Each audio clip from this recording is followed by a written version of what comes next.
हाँ हाजी हाजी बराबर।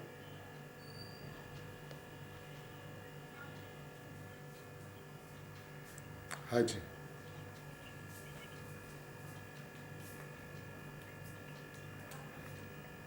नमो रियंताणम नमो सिद्धाणम नमो आर्याणम नमो वज्जयणम नमो लोये सव त्रिकालवर्ती सामनम मंगलम भगवान वीरो मंगलम गौतमो गणी मंगलम कुंद कुंदारियो जैन धर्मोस्तु मंगलम सर्व मंगल्य मांगल्यम सर्व कल्याण कारकम प्रधानम सर्वधर्माणम जैनम जयतु शासनम ओंकार बिंदु संयुक्तम नित्यम ध्यायन्ति योगिना कामदम मोक्षदम चैव ओंकाराय नमो नमः नमः समय साराय स्वानुभूत्या चकास्ते चित स्वभावाय भावाय सर्वभावांतर्छिदे अज्ञानतिमिरान्धानां ज्ञानाजन शलाकया चक्षुरुन्मीलितं येन तस्मै श्री गुरुवे नमः आत्मा ज्ञानम स्वयं ज्ञानम ज्ञानादन्यत् करोति किम पर भावस्य कर्तात्मा मोहोयम व्यवहारिणम् मंगलमय मंगलकरण वीतराग विज्ञान नमुताई जाते भय हरिहंतादि महान ओम नमः सिद्धेभ्य नमः सिद्धेभ्य नमः सिद्धेभ्य। महावीर परमात्माना शासનમાં कुनकुन आचार्य भगवान की आमनाई में अमृतचंद्र आचार्य भगवान की परंपरा में परम कृपाणु पूज्य गुरुदेव श्री का भरत क्षेत्र में आना और भगवान आत्मा की बात सुधात्मा की बात त्रिकाली ध्रुव परमात्मा की बात हथेली में बताना ये भरत क्षेत्र के भव्य जीवों का भावी होनार का सूचक है। पूज्य गुरुदेव श्री को मिलने पे सर्वप्रथम ये बात अत्यंत स्पष्ट हो गई कि वस्तु की व्यवस्था कितनी अद्भुत है, कितनी अलौकिक है, कितनी सुंदर है, कितनी अद्भुत है। हमने अनादिकाल से एक बार भी वस्तु निर्विकल्प स्वभावी परमात्मा इस बात का विचार नहीं किया।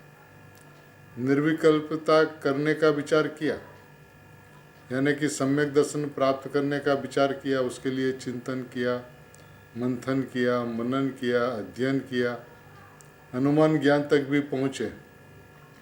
लेकिन मैं निर्विकल्प स्वभावी परमात्मा हूँ इसका विश्वास नहीं किया। एक समय के लिए भी इसका यदि विश्वास हो जाए कि मैं निर्विकल्प स्वभावी परमात्मा हूँ तो दृष्टि स्वभाव के ऊपर जाते ही परिणाम निर्विकल्प हो जाते हैं।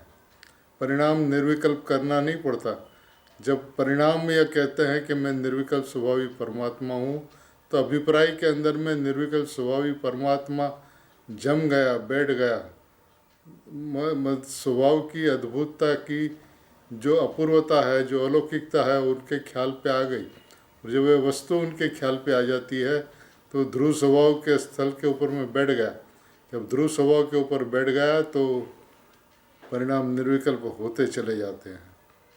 यानी कि ये बात जब यह समझ में आती है कि मैं अनादि अनंत निर्विकल्प स्वभावी परमात्मा हूँ, ऐसी जब दृष्टि होती है तब परिणाम निर्विकल्प हो जाते हैं, करने नहीं पड़ते।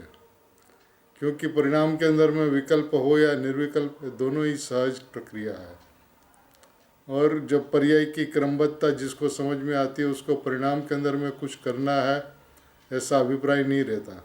परिणाम को पलटना है ऐसा अभिप्राय नहीं रहता। परिणाम को बदलना है ऐसा अभिप्राय नहीं रहता। परिणाम तो स्वयं बदलते हैं, पलटते हैं, अपनी योग्यता के अनुरूप, अभिप्राय के अनुरूप होते चले जाते हैं। उस परिणाम में कुछ भी करने की आवश्यकता नहीं होती है। ये बात जिसको समझ में आती है उसको दृष्टि का विषय शुद्धात्मा जो है उसके ऊपर दृष्टि जाती है। क्रमबद्ध का निर्णय क्रमबद्ध के लक्ष्य से नहीं होता। क्रमबद्ध का निर्णय भी त्रिकाली भगवान आत्मा के लक्ष्य से होता है। जिसकी दृष्टि त्रिकाली भगवान आत्मा के ऊपर जाती है उसकी अनुभूति परिपूर्ण स्वभाव की शुद्ध अद्भुतता को समझते हुए, परिपूर्ण स्वभाव के ऊपर दृष्टि जाते हुए, परिपूर्ण स्वभाव की अनुभूति के अंदर में मस्त होते हुए और इस स्वभाव के अंदर में लीन हो जाता है, जम जाता है, ढीम हो जाता है, घन हो जाता है। ये अद्भुत वस्तु की व्यवस्था है प्रभु। ये वस्तु की व्यवस्था जिसको समझ में आई उसको दृष्टि का विषय हाथ में आए बिना नहीं रहता। और जब दृष्टि का विषय हाथ में आता है तो परिणाम के ऊपर दृष्टि नहीं जाती। परिणाम के ऊपर दृष्टि नहीं जाती माने दृष्टि का विषय उसको हाथ लग गया। दृष्टि का विषय उसको हाथ लग गया, उसका अर्थ यह होता है कि परिपूर्ण परमात्मा मैं हूँ उसका विश्वास हो गया। और परिपूर्ण परमात्मा मैं हूँ उसका विश्वास जिसको होता है उसको परिपूर्ण होने की भावना नहीं होती, क्योंकि वस्तु स्वयं परिपूर्ण है। और वस्तु जब परिपूर्ण है, ऐसी जब दृष्टि हो, तब अनुभूति हुए बिना रहती नहीं है प्रभु। अनुभूति करने की कोई चीज़ नहीं है, अनुभूति प्रकट करने की कोई व्यवस्था यदि समझनी हो तो इतनी सी बात है कि मैं परिपूर्ण निर्विकल्प स्वभावी परमात्मा तत्व अनादि अनंत एक रूप हूँ। ये बात पूज्य सोगानी जी 559 नंबर के बोल में कहते हैं कि अपने तो निर्विकल्पता भी करनी नहीं है। अनादिकाल से हमने निर्विकल्पता करने का प्रयत्न किया, लेकिन निर्विकल्प स्वभावी परमात्मा मैं हूँ इसका एक समय के लिए भी विश्वास नहीं किया। यदि ये विश्वास किया होता तो दृष्टि द्रव्य स्वभाव के ऊपर जयी होती, क्योंकि क्रमबद्ध का निर्णय जिसको होता है उसको दृष्टि का विषय हाथ आए बिना लगता नहीं है। दृष्टि का विषय हाथ आवे और अनुभूति नहीं हो, ऐसा हो नहीं सकता। उसलिए कहते हैं अपने तो निर्विकल्पता भी करनी नहीं है। ध्रुव स्थल में बैठने से निर्विकल्पता भी सहज होती है। निर्विकल्पता करनी नहीं है, निर्विकल्पता करनी नहीं है, यानी सम्यक दर्शन प्रकट करना है, ऐसा अभिप्राय आत्मार्थी का कभी होता नहीं है।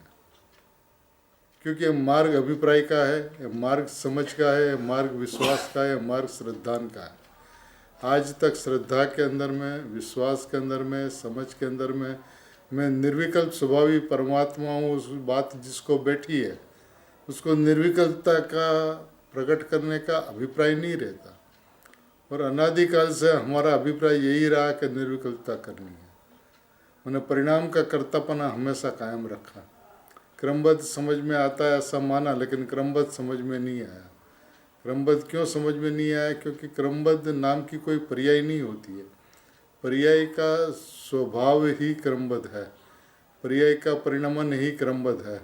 जब परिणाम का परिणमन क्रमबद्ध है, बात जब समझ में आती है तो दृष्टि सीधी द्रव्य के ऊपर जाती है। मैं द्रव्य हूँ, मैं शुद्धात्मा हूँ, मैं अपरिणामी हूँ, मैं निष्क्रिय हूँ, मैं कुटस्थ हूँ, मैं परम पारिणामिक भाव हूँ, मैं पंचम भाव, ऐसा अभिप्राय होता है। और जब ऐसा अभिप्राय होता है तो परिणाम निर्विकल्प होते रहते हैं।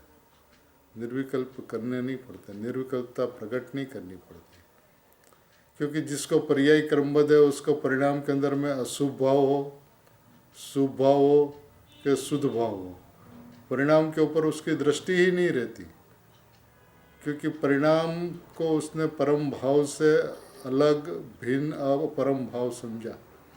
जब परिणाम को अपरम भाव समझा तो द्रव्य को परम भाव समझा, द्रव्य को परम भाव समझा तो परिणाम ऊपर से दृष्टि हट गई, उसकी अपेक्षा मिट गई। परिणाम के अंदर में निगोध हो या मोक्ष उसको कोई अंतर नहीं पड़ता। और निगोध हो या मोक्ष उसका जब अंतर नहीं पड़ता तब दृष्टि द्रव्य पे जम जाती है, ढीम हो जाती है, ध्रुव स्थल पे चली जाती है। जब दृष्टि ध्रुव स्थल पे चली जाती है तब मैं ध्रुव हूँ, मैं ध्रुव हूँ तो ध्रुव हूँ बस। परिणाम की अध्रुवता, परिणाम की बदलती हुई व्यवस्था, उसके ऊपर उसका अभिप्राय नहीं रहता। जब उसके ऊपर उसका अभिप्राय नहीं रहता तो द्रव्य स्वभाव के ऊपर उसकी दृष्टि जाते ही अनुभूति होती ही होती है, इसमें कोई अंतर नहीं पड़ता। प्रभु एक बार वस्तु की व्यवस्था को अच्छी तरह से समझ ले, भली भांति समझ ले तो कल्याण तेरा हो गया, क्योंकि कल्याण मूर्ति के ऊपर दृष्टि चली गई। आज तक कल्याण मूर्ति के ऊपर दृष्टि नहीं गई, कल्याण करने की भावना रही, लेकिन मैं कल्याण मूर्ति हूँ, मैं ज्ञान मूर्ति हूँ, मैं दर्शन मूर्ति हूँ, मैं चारित्र मूर्ति हूँ, आनंद मूर्ति हूँ, सुख की मूर्ति हूँ।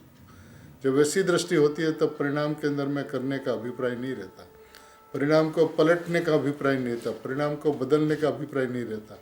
जब परिणाम को पलटने का बदलने का अभिप्राय नहीं रहता तो परिणाम के अंदर में कुछ करने का अभिप्राय नहीं रहता। जब परिणाम के अंदर में कुछ करने का अभिप्राय नहीं रहता तो परिणाम की कर्तृत्व बुद्धि छूट जाती, परिणाम परद्रव्य दिखने लगता है। परद्रव्य परिणाम को परद्रव्य मानता है, जानता है, समझता है। भगवान आत्मा सो स्वद्रव्य और पर्याय सो परद्रव्य। जब पर्याय परद्रव्य दिखती है तो उसका कर्तृत्व भाव भी मिट जाता है। पर्याय में भगवान आत्मा को जानना है, अभिप्राय भी मिट जाता है, क्योंकि मैं तो जाननार हूँ।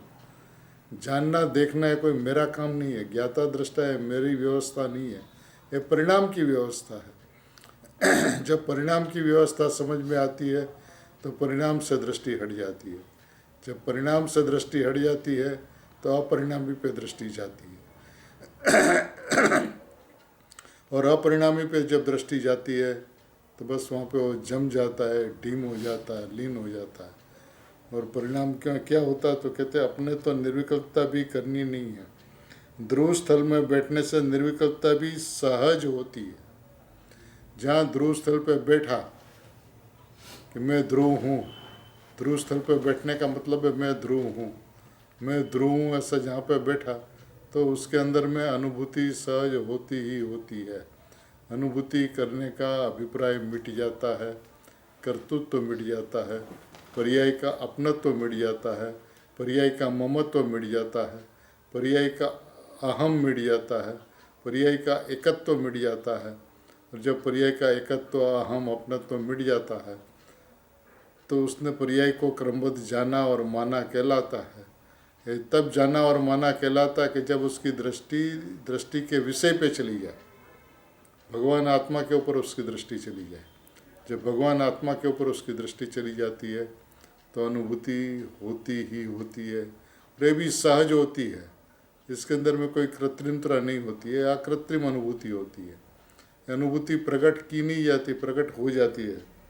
पहले अभिप्राय ठीक करना चाहिए, फिर परिणाम भी ठीक होने लगते हैं।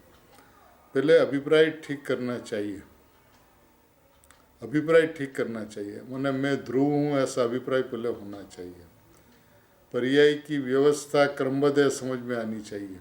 जब पर्याय की व्यवस्था क्रमबद्ध बात समझ में आती है तो पर्याय के ऊपर से दृष्टि हट जाती है। पर्याय के ऊपर से दृष्टि हटती है तो दृष्टि सीधी द्रव्य पे जाती है, क्योंकि या तो पर्याय दृष्टि हो या तो द्रव्य दृष्टि हो। पर्याय दृष्टि का नाम संसार और द्रव्य दृष्टि का नाम मोक्ष। ऐसी व्यवस्था जब समझ में आ जाती तो अभिप्राय पलट गया। अभिप्राय के अंदर में मैं ध्रुव हूँ। अनादि काल में एक बार एक समय के लिए भी मैं ध्रुव हूँ ऐसा अभिप्राय नहीं हुआ, क्योंकि ऐसा अभिप्राय हो जाए और ध्रुव के ऊपर दृष्टि न जाए ऐसा हो नहीं सकता।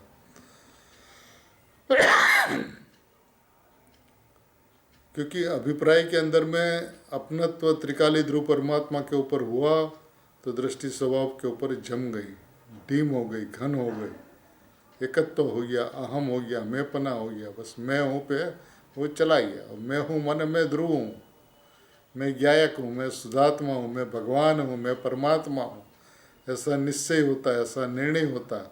और जब निश्चय और निर्णय होता है तो उसके अंदर में एकत्व होते ही अनुभूति होती है। पूज्य गुरुदेव श्री का ये मंगल संदेश कि मैं परमात्मा हूँ ऐसा निश्चय कर, निर्णय कर और अनुभूति कर, ये बात परम सत्य, त्रिकाल सत्य, अनादि अनंत सत्य बात है। तो प्रभु ये बात कहने का अर्थ ही यह है कि तूने मैं निर्विकल्प वस्तु हूँ ऐसा एक बार भी निर्णय नहीं किया। और जो यह कहता है कि मैं निर्विकल्प वस्तु हूँ, उसको निर्विकल्पता प्रकट करने का अभिप्राय नहीं होता, निर्विकल्पता करने का अभिप्राय नहीं होता। निर्विकल्पता मेरे में उत्पन्न हो, आत्मा का मैं दर्शन करूँ ऐसा अभिप्राय नहीं होता। ये सहज में होने वाली व्यवस्था है। विकल्प है तो विकल्प भी सहज, निर्विकल्पता है तो निर्विकल्पता भी सहज, और अपना त्रिकाल स्वभाव तो अनादि अनंत सहज स्वाभाविक है ही। तो जो त्रिकाली अनादि अनंत सहज स्वभावी भगवान आत्मा के ऊपर बैठ गया, जम गया, पलाठी लगा लिया, उसको अनुभूति सहज मात्र में होती है, करनी नहीं पड़ती। देखिए कहते हैं फिर परिणाम भी ठीक होने लगते हैं, करने नहीं पड़ते। जब ध्रुव स्थल पे बैठ गया तो अभिप्राय पलट गया, अभिप्राय पलट गया तो परिणाम भी अपने आप ठीक होने लगते हैं, उसको करना नहीं पड़ता। निर्विकल्प स्वभाव पे बैठा तो पर्याय के अंदर में निर्विकल्पता होना स्वाभाविक है, सहज है, वस्तु की व्यवस्था है। इस बात को समझना अत्यंत अत्यंत अत्यंत आवश्यक है। ये जैन दर्शन की नींव है। इस बात पे जो आता है उसको सम्यक दर्शन होता ही होता है। इस बात पे जो नहीं आता उसको सम्यक दर्शन कभी होता ही नहीं। सम्यक दर्शन की चर्चा कर सकता है, सम्यक दर्शन की बातें कर सकता है, लेकिन सम्यक दर्शन होता नहीं है। क्यों नहीं होता? क्योंकि उसको निर्विकल्पता करनी है, जबकि निर्विकल्पता होती है। अब जो होने वाली व्यवस्था उसको करने पे आने से, उसका कर्तृत्व पर्याय का बनने से अनंत ज्ञान, अनंत मिथ्या दर्शन खड़ा हो रहता है। अब मिटे कैसे? कि स्वभाव के ऊपर आवे तो कौन से स्वभाव पे? ध्रुव स्वभाव पे, त्रिकाल स्वभाव पे, ज्ञायक स्वभाव पे, निर्विकल्प स्वभाव पे, अनादि अनंत एक रूप ऐसा मेरा त्रिकाल ज्ञायक परमात्मा स्वभाव जो है, ऐसा मेरा जो परम पारणामिक भाव जो है, ऐसा जो पंचम भाव जो मैं हूँ, इस पे आना अत्यंत अत्यंत अत्यंत अनिवार्य है। उसके बिना सम्यक दर्शन नहीं होता। और यदि त्रिकाली ध्रुव स्वभाव पे नहीं आया तो उसने क्रमबद्ध को नहीं समझा। उसने माना ऐसा है कि मैंने क्रमबद्ध को समझा, लेकिन क्रमबद्ध को समझा ही नहीं है। क्रमबद्ध को समझे उसकी दृष्टि नियम से द्रव्य के ऊपर जाती है, नियम से। क्योंकि क्रमबद्ध को समझा तो परिणाम के अंदर में तीव्र अशुभ हो, तीव्र शुभ हो, उसको पलटने का अभिप्राय ही नहीं रहता। क्योंकि पर्याय का कर्तृत्व तो मिट गया, पर्याय का अपनत्व मिट गया, पर्याय का अहम मिट गया, पर्याय का अपने पने के मिट जाने से, स्वभाव के ऊपर दृष्टि जाने से, शुद्धात्मा मैं हूँ ऐसा विश्वास होने से, परिपूर्ण परमात्मा मैं हूँ ऐसा श्रद्धान होने से दृष्टि नियम से द्रव्य के ऊपर जाती है। जब दृष्टि नियम से द्रव्य के ऊपर जाती है तो परिणाम निर्विकल्प होते ही है। तो परिणाम क्यों? निर्विकल्पता प्रकट करने की कोई व्यवस्था नहीं है। हमें निर्विकल्पता प्रकट करनी है और निर्विकल्पता प्रकट करने का उपाय नहीं है, वो मार्ग नहीं है, वो कुमार्ग है। अनादिकाल से जीव ने मिथ्या दर्शन, मिथ्या ज्ञान का सेवन किया, इसलिए कुमार्ग पे चला। मैंने मार्ग की व्यवस्था को नहीं समझा। मार्ग की व्यवस्था क्या है? अपने तो निर्विकल्पता भी करनी नहीं है, मार्ग का सेवन करने का विधान है। फिर यदि निर्विकल्पता नहीं करनी है तो क्या? तो क्या ध्रुव स्थल में बैठने से निर्विकल्पता भी सहज होती है। ये नियम है। निर्विकल्पता होती है, कैसे होती है? सहज होती है। कब होती है? ध्रुव स्थल में बैठने से। आज तक वो ध्रुव स्थल पे नहीं बैठा, ध्रुव स्थल पे अपनत्व तो नहीं किया, ध्रुव स्थल पे अहम नहीं किया, मैं ध्रुव परमात्मा हूँ ऐसा श्रद्धान नहीं किया, ऐसा विश्वास नहीं किया, उसलिए द्रव्य के ऊपर उसकी दृष्टि नहीं जाने से परिणाम के अंदर में निर्विकल्पता नहीं हुई। यह एक और एक ऐसी दो की ये बात है। क्या बात है? ध्रुव स्थल में बैठने से निर्विकल्पता भी सहज होती है, निर्विकल्पता भी करनी नहीं पड़ती। निर्विकल्पता प्रकट करने का कोई उपाय नहीं है। उपाय है तो एक ही उपाय है कि निर्विकल्पता प्रकट करनी, इस अभिप्राय से निर्विकल्पता नहीं होती। ध्रुव स्थल पर बैठने से ही निर्विकल्पता भी सहज होती है। निर्विकल्पता भी सहज व्यवस्था है। विकल्प का टलना भी सहज है और निर्विकल्पता का होना भी सहज है। विकल्प को टालने से टाला नहीं जा सकता, निर्विकल्पता प्रकट करने के अभिप्राय से निर्विकल्पता प्रकट नहीं की जाती। विकल्प को टालने का और निर्विकल्पता प्रकट करने का विधान यह है, मार्ग यह है कि ध्रुव स्थल पर बैठने से।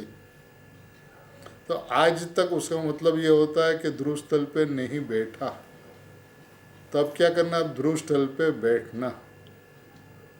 ध्रुव स्थल पे बैठा तो उसने क्रमबद्ध को माना, पर्याय की क्रमबद्ध व्यवस्था को माना, पर्याय की योग्यता को माना, पर्याय की भिन्न सत्ता को माना, पर्याय की स्वतंत्रता को माना, पर्याय की सतता को माना, पर्याय की अहेतुकता को माना, पर्याय के सतीपना को माना। तब कहलाता है जब वो ध्रुव स्थल पे बैठा। तब पर्याय को क्रमबद्ध माना तब कहलाता है जब पर्याय के ऊपर से दृष्टि हट जाए, द्रव्य के ऊपर दृष्टि हो जाए, तब उसने क्रमबद्ध को माना, ऐसा कहने में आता है। उन्हें क्रमबद्ध की मान्यता भी क्रमबद्ध की अपेक्षा से नहीं होती। द्रव्य की अपेक्षा से, द्रव्य के लक्ष्य से, द्रव्य के एकत्व से क्रमबद्ध माना ऐसा सहज में सिद्ध होता है। तो क्रमबद्ध माना माने दृष्टि के विषय पे आया, पर्याय से दृष्टि हट गई, द्रव्य पे दृष्टि आ गई, निर्विकल्प वस्तु मैं हूँ ऐसा ध्रुव स्थल पे वो बैठ गया, तो निर्विकल्पता अभिप्राय पलटने से सहज होती है। तो ये मार्ग पूरा सहज का धंधा है। निर्विकल्प स्वभाव सहज है, निर्विकल्पता होती सहज है, लेकिन निर्विकल्प स्वभाव पे बैठने से निर्विकल्पता सहज होती है। नियम है, ये सिद्धांत है, ये वस्तु की व्यवस्था है, ये अनादि अनंत का क्रम है। एक क्रम को जो समझता है वो वस्तु के ऊपर आता है, वस्तु के ऊपर आता है वो ध्रुव स्थल पे बैठता है, ध्रुव स्थल पे जो बैठता है उसके परिणाम सहज क्रमबद्ध होते हैं। अभिप्राय ठीक होने से पर्याय ठीक हो जाती है। अभिप्राय के अंदर में अनुभूति करनी है तो ये गलत अभिप्राय है। तो मैं अनुभूति स्वरूप भगवान आत्मा हूँ तो ये सही अभिप्राय है। तो सही अभिप्राय होने से क्या होता है, परिणाम भी ठीक होने लगते हैं। निर्विकल्पता प्रकट करनी, उसमें कभी भी परिणाम ठीक नहीं होते, परिणाम हमेशा ठीक रहते हैं। आज तक उसने सच माने में देखा जाए तो परिणाम को ठीक करने का प्रयत्न अनंत काल में कम नहीं किया। बहुत मेहनत की, बहुत कड़ी मेहनत की उसके लिए, बहुत पुरुषार्थ किया, लेकिन पुरुषार्थ का स्वरूप भी नहीं जाने। पुरुषार्थ कोई करने की चीज नहीं है, पुरुषार्थ की खान मैं हूं, यह पुरुषार्थ का स्वरूप है। प्रभु भगवान, आपने एक बार भी ज्ञानियों की, तीर्थंकरों की, मुनिराजों की, आचार्य भगवंतों की, साधुओं की, गुरुदेव की एक बात भी नहीं सुनी यदि इस मार्ग पे इस तरह से नहीं चले तो। और जिसने इस युग के अंदर में गुरुदेव श्री की बात सुन ली वो सौभाग्यशाली, बात समझ ली महासौभाग्यशाली। और मैं ध्रुव परमात्मा हूँ ऐसा स्थल पे बैठ गया, वो परम परम परम सौभाग्यशाली। तो आज तक ऐसा सौभाग्य उसको प्राप्त नहीं हुआ, उसका कारण उसको निर्विकल्पता करनी थी। निर्विकल्पता मेरे को करनी नहीं है ऐसा कभी भी समझा नहीं था, क्योंकि निर्विकल्पता पर्याय में होती है, क्योंकि विकल्प पर्याय में है। अब वस्तु तो निर्विकल्प स्वभाव ही है, वस्तु का स्वभाव ही निर्विकल्प है। जिस वस्तु का स्वभाव ही निर्विकल्प है उसको निर्विकल्पता ऐसा अलग अभिप्राय होता नहीं है, क्योंकि निर्विकल्प स्वभावी जो होता है वो परिपूर्ण होता है, एक रूप होता है, ध्रुव होता है, निष्क्रिय होता है, कुटस्थ होता है, परिपूर्ण होता है, पंचम भाव होता है, परम पारिणामिक भाव होता है, अपरिणामी होता है। वो मैं हूँ, फिर परिणाम में जो हो सो हो। और मैं परिपूर्ण हूँ ऐसा विश्वास हो तो परिणाम भी परिपूर्ण हो जाते हैं, क्योंकि अभिप्राय के अंदर में मैं परिपूर्ण हूँ, अभिप्राय के अंदर में मैं निर्विकल्प स्वभावी हूँ, अभिप्राय के अंदर में मैं भगवान आत्मा हूँ, अभिप्राय के अंदर में मैं परमात्मा हूँ, तो परिणाम ठीक होते चले जाते हैं, परिणाम ठीक होने लगते हैं। प्रभु इस व्यवस्था को अपन भली भांति समझने से दृष्टि द्रव्य के ऊपर नियम से जाती है। यदि आज तक दृष्टि द्रव्य के ऊपर नहीं गई तो उसका एकमात्र कारण यह कि हमें निर्विकल्पता करनी है। अपने तो निर्विकल्पता भी करनी नहीं है, बात कभी भी आई नहीं। और जब तक ये बात गले नहीं उतरती, सचोट नहीं बैठती, अभिप्राय नहीं पलटता, तब तक पर्याय का कर्तृत्व और ज्ञातृत्व रहता है, ज्ञाता बुद्धि और ज्ञाता बुद्धि रहती है। पर्याय में द्रव्य को जानने की, देखने की झंखना रहती है, लेकिन मैं परिपूर्ण परमात्मा में ऐसा विश्वास नहीं रहता। और परिपूर्ण परमात्मा में ऐसा विश्वास हो जाए तो फिर कहना ही क्या। सच्चे राह पे आज तक नहीं चला, और सच्चा राह कहते किसको है कि मैं निर्विकल्प स्वभावी परमात्मा हूँ, इसके विश्वास को। देखिए इसके बाद वाले बोल में भी इसी लाइन पे चर्चा है। निष्क्रिय भाव कहने से जीव को पुरुषार्थहीनता लगती है। जब ये कहने में आता है कि भगवान आत्मा तो निष्क्रिय है, तो उसको लगता है तो पुरुषार्थ करने की कोई बात ही नहीं है, पुरुषार्थ की हीनता लगती है, इसमें तो कुछ करने का ही नहीं है, तो फिर क्या ऐसा बैठा रहे, हाथ जोड़ के बैठे रहे, उसके अंदर में हो जाएगा।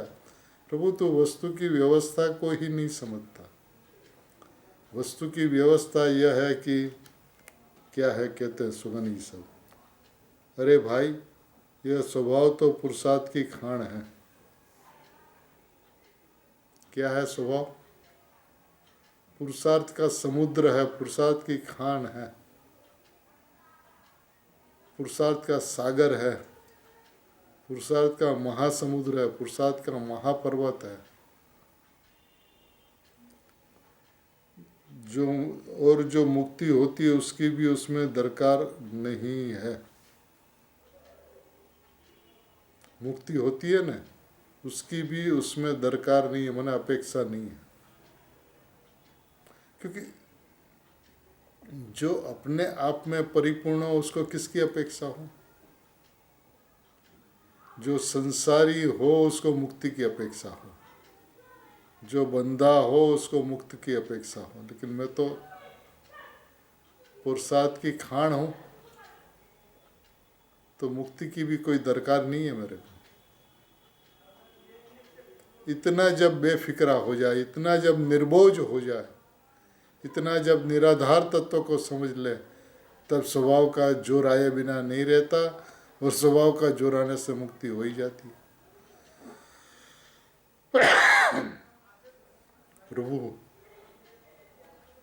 हे भगवान,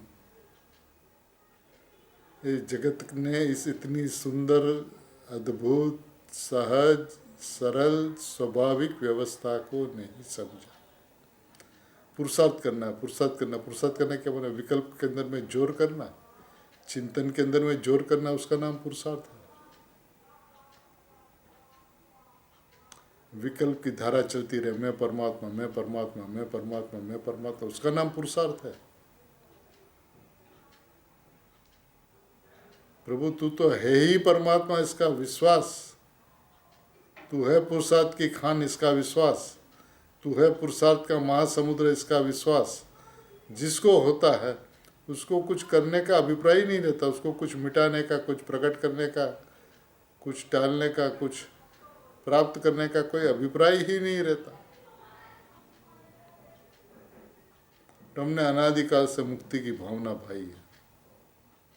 यहाँ तो कहते हैं जो पुरुषार्थ की खान है, पुरुषार्थ की मूर्ति है, उसको मुक्ति जो होती है उसकी अपेक्षा ही नहीं होती, उसकी दरकार ही नहीं होती। और हमने अनादिकाल से उसकी दरकार की, उसकी सेवना की, उसकी भावना भाई। तो ये अभिप्राय की विपरीतता है, अभिप्राय की विपरीतता है। ये गलत अभिप्राय है कि हमें मुक्ति चाहिए। माने उसका मतलब ये होगा कि हमने मैं पना पर्याय में किया। अब जिसका मैं पना पर्याय में है वो पर्याय में रुलता है, 4 गतियों में भ्रमण करता है, 84 लाख योनियों के अंदर में रुलता है, कि उसके अभिप्राय के अंदर में पर्याय का अनंता कर्तृत्व है। और पर्याय का अनंता कर्तृत्व रख के अकर्ता स्वभाव के ऊपर दृष्टि जा नहीं सकती। जब अकर्ता स्वभाव के ऊपर दृष्टि जा नहीं सकती तो उसके अंदर में अपनापन भी नहीं होता। माने सामान्य बुद्धि के अंदर में, सामान्य विकल्प के अंदर में भी सही सोच आज तक नहीं हुई। जब सही सोच नहीं हुई तो सही अभिप्राय नहीं हुआ, सही अभिप्राय नहीं हुआ तो मोक्ष की दरकार नहीं है, ऐसा नहीं रहा।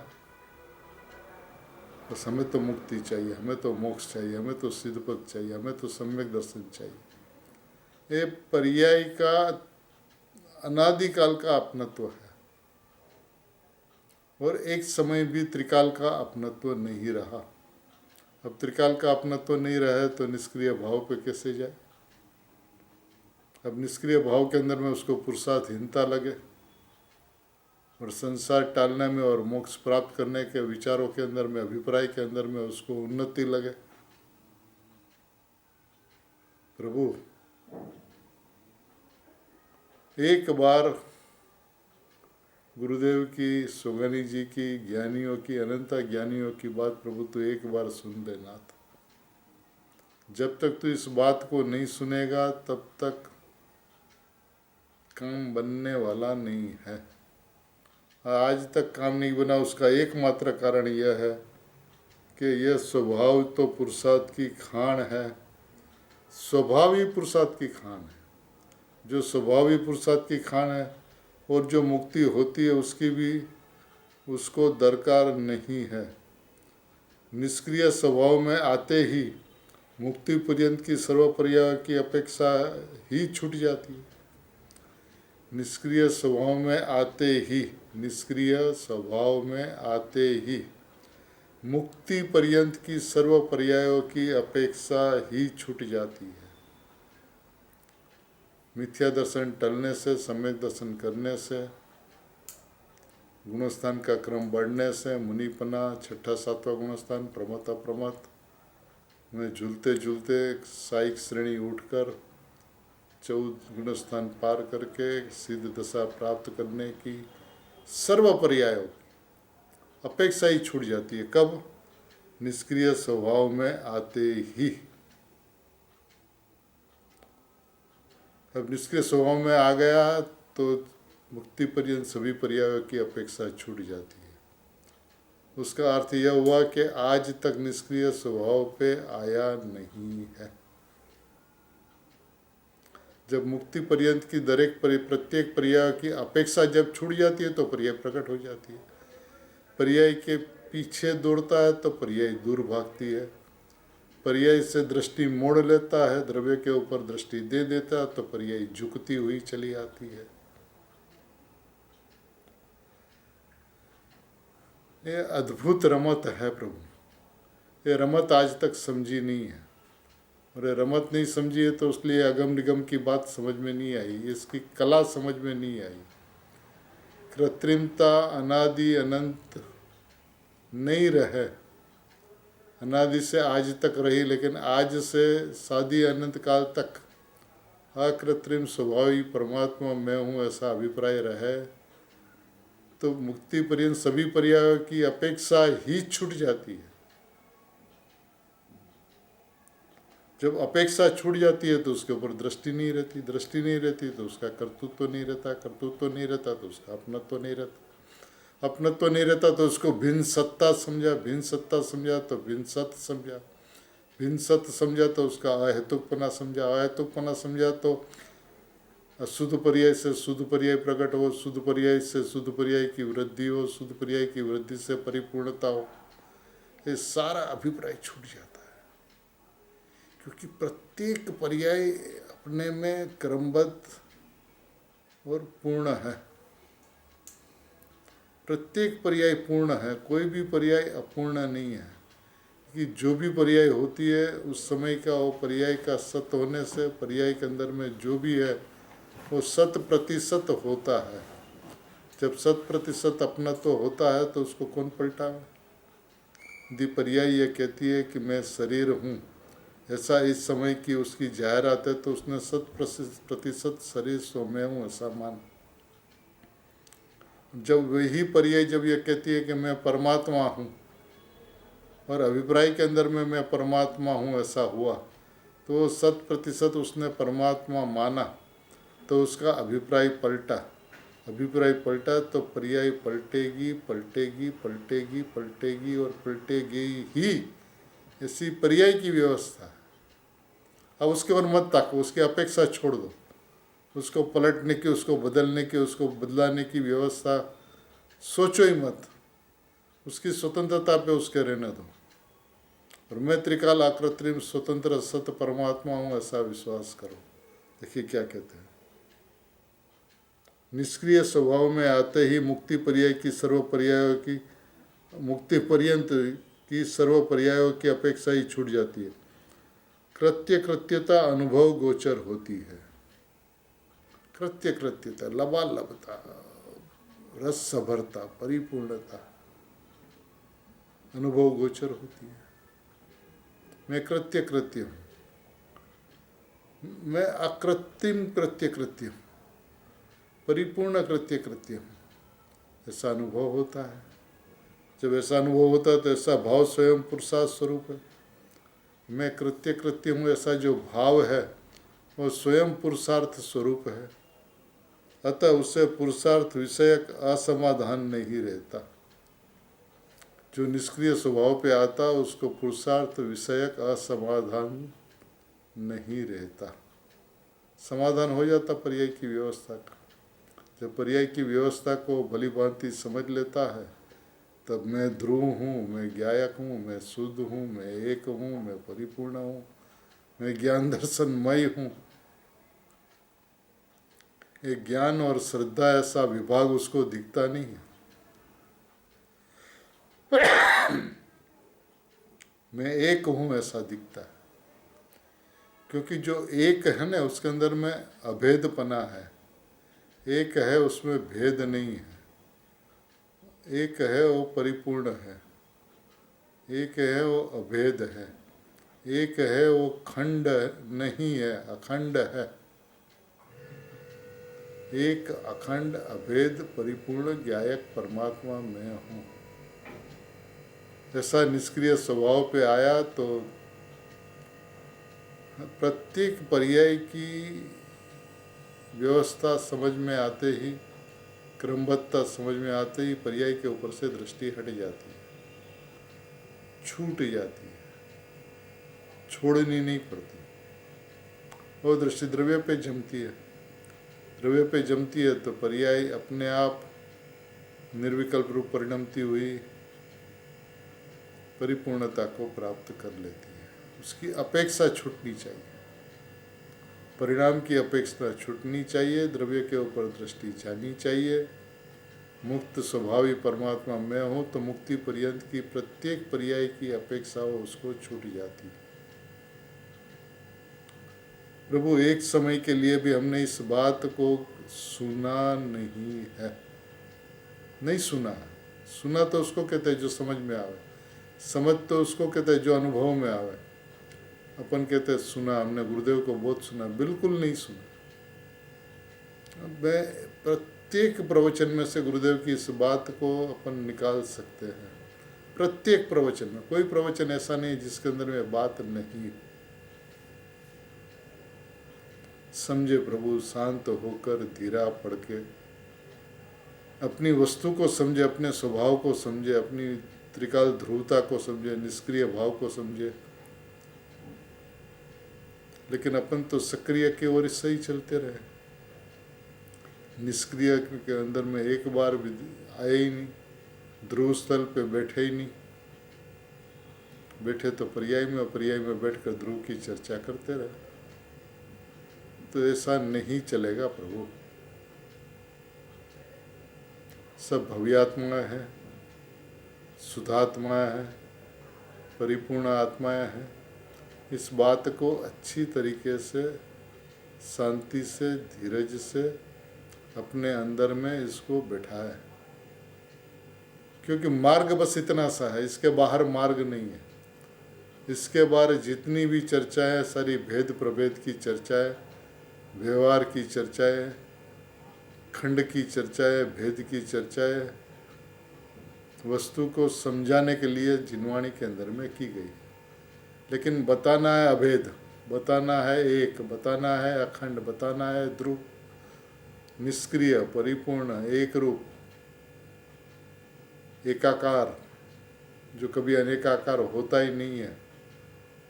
ऐसा भगवान आत्मा, ऐसी वस्तु की व्यवस्था, इसको अपन एक समय के लिए समझे प्रभु। ये वक्त है, गुरुदेव श्री की देन है, गुरुदेव श्री का प्रभावना योग है, गुरुदेव श्री की छत्र छाया में सभी को सिद्ध दशा को प्राप्त करना है। तो मार्ग तो बस यह है, ध्रुव स्थल पे बैठ जाओ। जब तक ध्रुव स्थल पे नहीं बैठेगा तब तक वस्तु का वजन नहीं आएगा, बलवान का बल नहीं आएगा, और बलवान का बल नहीं आएगा तो अनुभूति नहीं हुई। बलवान के बल से ही अनुभूति होती है, ध्रुव स्थल पर बैठने से ही अनुभूति होती है। जब तक ध्रुव स्थल पर नहीं बैठता तो अनुभूति नहीं होती। पर्यायी पलटती है, योग्यता के मुताबिक पलटती है, क्रमबद्ध है। इस व्यवस्था को अच्छी तरीके से समझने से ही उसका कर्तृत्व तो मिट जाता, उसकी दृष्टि मिट जाती, उसका अपनत्व तो मिट जाता, और द्रव्य के ऊपर दृष्टि चली जाती। जब द्रव्य के ऊपर दृष्टि चली जाती तो अनुभूति हो जाती है। ये बहुत अद्भुत व्यवस्था है प्रभु, ये पूरा सहज का धंधा है। कृत्रिम का नाम की कोई वस्तु ही नहीं है, पूरा अकृत्रिम। द्रव्य स्वभाव भी अकृत्रिम और पर्याय स्वभाव भी अकृत्रिम, क्योंकि पर्याय के अंदर में जो कुछ भी है वो अनादि अनंत क्रमबद्ध है, तो ये अकृत्रिम है, कुछ करने से उसमें होता नहीं है। अपन वस्तु की व्यवस्था को अच्छी तरीके से समझकर शुद्धात्म स्वभाव के अंदर में अपनत्व करके परिपूर्णता में हूँ, परिपूर्ण परमात्मा में हूँ, परमेश्वर में हूँ, भगवान में हूँ, सिद्धों का सिद्ध में हूँ, भगवंतों का भगवान में हूँ, ऐसा विश्वास होते ही ध्रुव स्थल पर बैठ जाता है। जब ध्रुव स्थल पर बैठ गया तो पर्याय दौड़ती हुई, झुकती हुई, स्वभाव की तरफ भागती हुई, धसमसते पुर की तरह, गुरुदेव घोड़ापुर, घोड़ापुर की तरह स्वभाव की ओर धसमसती हुई अनुभूति को लेते हुए आनंद की मस्ती में मस्त हो जाती है। अब निष्क्रिय स्वभाव पर बैठा उनका मतलब ही यह होता है कि अनुभूति होनी ही है। पुरुषार्थ उनका स्वरूप बन जाता है, पुरुषार्थ उनका स्वरूप है, क्योंकि पुरुषार्थ की खान में हूँ वही पुरुषार्थ है। पुरुषार्थ स्वभावी परमात्मा में हूँ यही पुरुषार्थ है, पुरुषार्थ की मूर्ति में हूँ यही पुरुषार्थ है।